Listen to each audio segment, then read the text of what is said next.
എന്താണ് ആശിക്ക ഒരു ചൂട വെള്ള കളറും മറ്റേ ചോപ്പ് കളറും കിച്ചോ ഇത് കണ്ടോ നല്ല വെള്ള നിറത്തിൽ നിൽക്കുന്ന ചൂടാ. പക്ഷെ അതേ സമയം ഇത് ഇന്ന് വന്ന ചൂട് തന്നെയാണ്.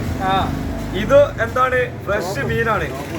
അപ്പൊ ഇത് കാണുന്ന ആൾക്കാർക്ക് ഇതെന്താ പഴകിയതാണോ അല്ലെങ്കിൽ ദിവസങ്ങൾ പഴക്കണ്ടോ എന്നൊക്കെ ചോദിക്കുന്ന ആളുകളുണ്ട്. അപ്പോ ഈ ചൂട നെയ്യ് വെക്കുന്ന സമയത്ത് ഇതിന്റെ വയറുഭാഗം വേഗം മഞ്ഞ കളറാവും. അത് ഈ മീനിന്റെ കേടല്ല. ഈ മീന് ഏറ്റവും ടേസ്റ്റ് ഉണ്ട് എന്ന് ഉദ്ദേശിക്കുന്നതാണ് ഇത്. നെയ്യ് വെച്ച് കഴിഞ്ഞാൽ വേഗം കളർ മാറും, മീന് മഞ്ഞ കളറാവും കേട്ടോ. പക്ഷെ അതേസമയം പഴകിയിട്ട് ഒരു തരം മഞ്ഞ കളർ ആവുന്നുണ്ട്. അത് നമ്മൾ ശ്രദ്ധിക്കണം.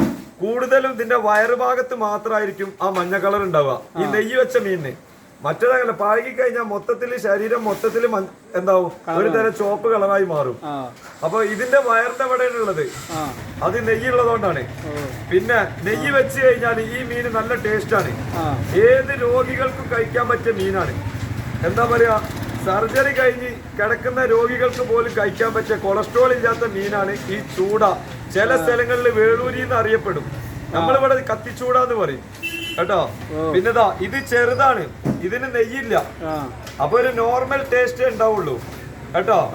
അപ്പൊ ഇതാണ് ചൂടന്റെ. ഇജിപ്പ എന്നോട് ചോദിച്ചാൽ എന്താണ്ടാണ് ഈ കളർ വ്യത്യാസം എന്നുള്ളതിന് ഒന്ന് പറയുന്നത് കേട്ടോ. അപ്പൊ മുത്തേ ഇത് എനിക്ക് നേരിട്ട് കഴിക്കാം, നല്ല ടേസ്റ്റ് ഉണ്ടായിരിക്കും ഈ ചൂട ഈ സമയം. പിന്നെ തന്നെ ഞാൻ പറഞ്ഞിട്ടുണ്ട്, പ്രത്യേകം പറയുന്ന കാര്യമാണ്, പഴകിയ മീനാണെങ്കിൽ മൊത്തത്തിൽ ചുവപ്പ് കളർ വരും, മീറ്റ് വരെ ചുവപ്പ് കളർ വരും. ശ്രദ്ധിക്കാം കേട്ടോ. ഓക്കട കൽപ്പ.